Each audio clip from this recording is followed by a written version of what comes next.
Hey everybody, welcome back to One Seed, One World. So today I want to do a quick video on a couple different types of eggplant that you can grow.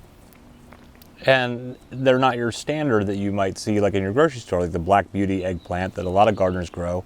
And the Black Beauty is kind of what you see all the time in the grocery store. They're just a great big kind of purplish eggplant. But there's so many different types of eggplants that you can grow, and some are better than others. Some have more seeds than others. Some are more bitter, some are more mild. So for this particular episode, I'm going to cover two varieties that are much more on the milder side, and they also are more forgiving when it comes to like if you forget to go out and cut them, if they get too tough and that kind of thing. These two varieties, even when you forget about them and they get bigger, they can still be very tender and delicious. So, first variety we're going to talk about is this one here. This looks very similar to the Antigua eggplant that I have shown in previous videos, but except for this one, the Antigua is more lavender. This one is kind of got more of a purplish color, but still kind of has the white striping and kind of like the variegated look to it. This is a Listada, let me try that again, Lestada de Gandia. It originated in Spain. It's basically an heirloom eggplant from Spain.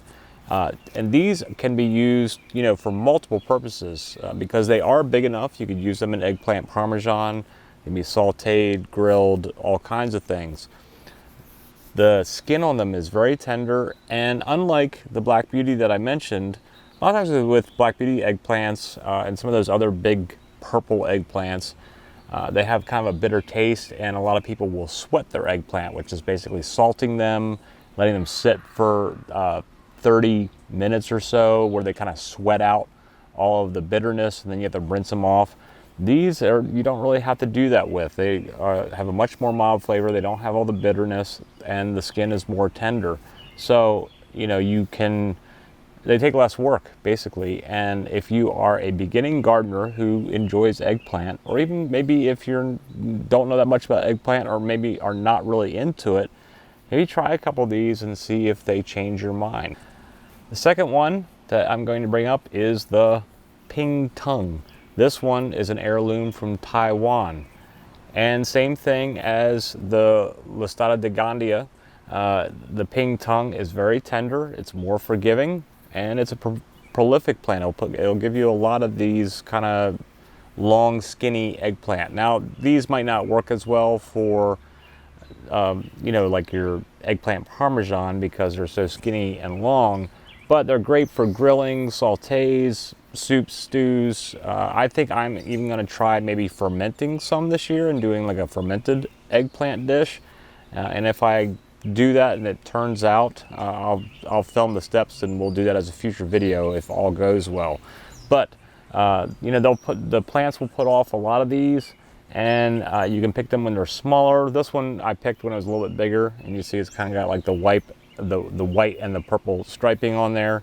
When they're smaller, they tend to have like a more deeper color, and then as they get older, they get more of the white and stuff. And also this has probably had to do with the way the sun came down and whatnot on it.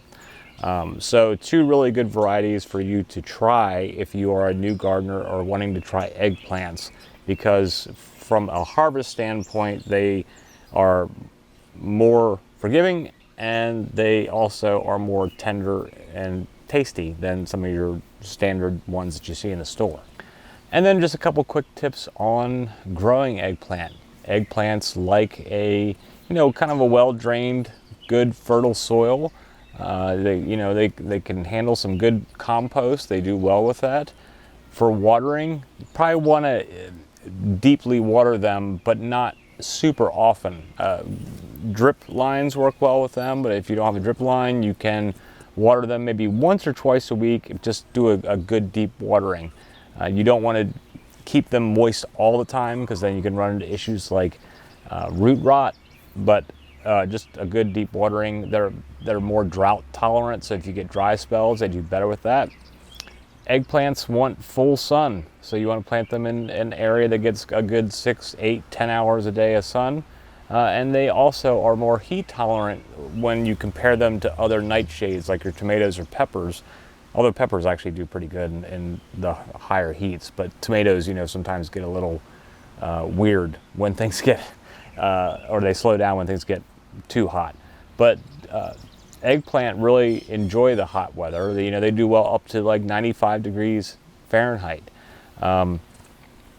And they prefer a warmer soil when you plant them. It's good to start them indoors from seed, you know, several weeks before your first frost, probably around the same time that you would start tomatoes or peppers. You could probably even start your eggplant even a little bit earlier, because they do better with transplanting if they've got maybe 6 to 8 leaves going on. Whereas, you know, other plants you can probably go when they've got like 4 leaves. But if you have a few extra leaves that have, you know, give them more time to grow, they seem to do better with transplanting.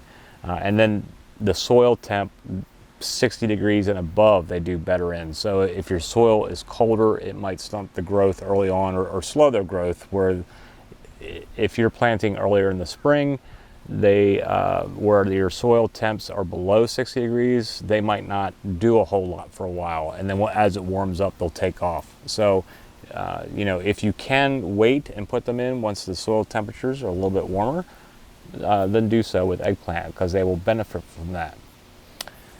For pests, eggplants are very susceptible to certain types of pests. Probably the biggest ones that I've run into are flea beetles and the potato bug. Whether it's the Colorado potato, let me try that again, the Colorado potato beetle, or if you're on the East Coast, it would be the false potato beetle or false Colorado potato beetle.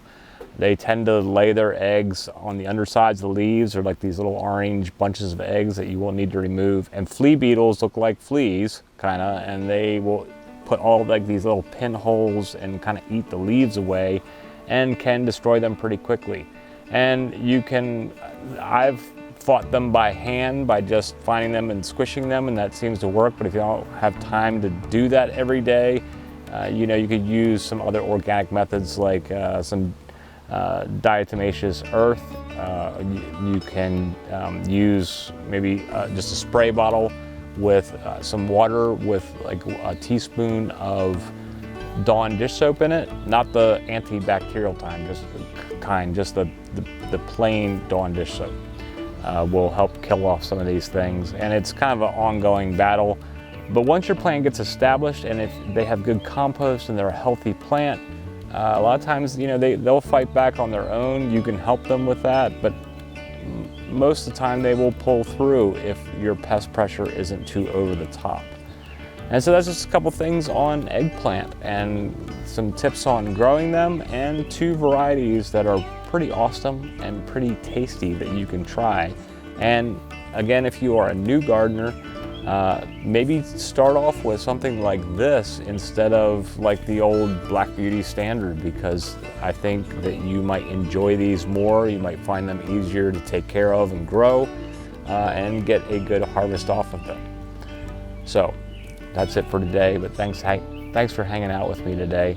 And I hope whatever's going on in your neck of the woods is working out fantastic for you, and that you are having a great 2023 growing season, and that you're getting some great eggplants and trying some new varieties. But thanks for hanging out, and we will see you again soon. Namaste.